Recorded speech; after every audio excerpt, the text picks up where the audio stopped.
because it is here that the ministry of the deacon is really born. The act of service Jesus performed by washing feet. Our diaconate ministry present in our parish is a ministry of service. Sometimes you'll see a symbol that deacons might wear. It includes the image of a basin and a towel.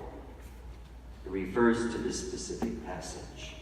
And it's a reminder that we are called to serve, to wash each other's feet, so to speak, in humility and in love, just as Jesus did.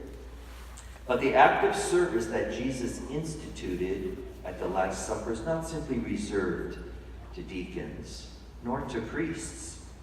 All believers are called to remember that action. All of Christ's disciples, all of us who come to the table here this evening and every Sunday, everyone who shares in his body and blood are to remember that Jesus was a servant.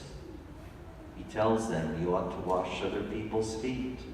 Just as I have done for you, so you must do unto others. In other words, remember what I have done, and do this too in remembrance of me.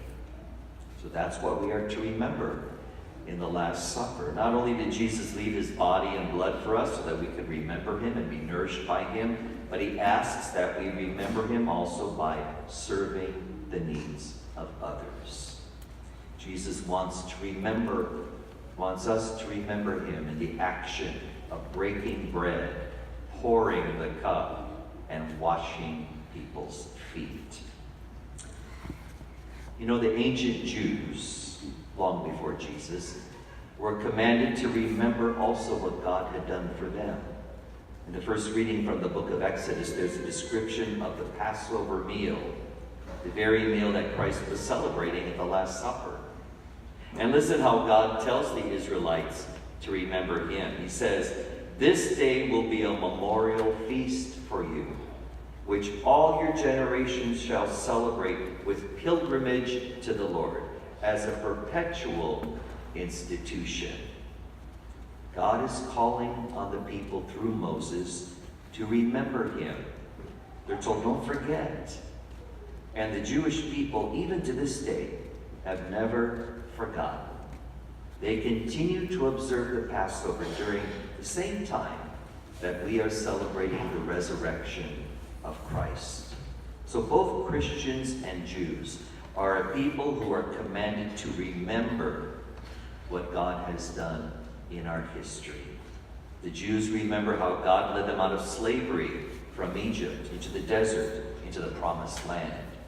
Christians remember how Jesus led us out of slavery to sin through this life and into the kingdom of God. Both Jews and Christians remember. And I was thinking about this whole thing about remembrance. It's no secret, the older you get, the more you forget, you know. I hate to say it, but I'm already experiencing that. Some days it's a struggle to try and remember where I put my wallet or my keys, where I put something important in my office. Many days I just drive past the church forgetting where I'm going. Well, not yet, anyway. Sometimes I forget the birthdays of my nieces and nephews. Pretty sad. It's just part of growing old, I suppose. As time goes by, it becomes easier to forget things than to remember things. But what we might forget over time, ourselves, is never forgotten by the church. For 2,000 years, the church has remembered the Last Supper, which gave us the Eucharist, the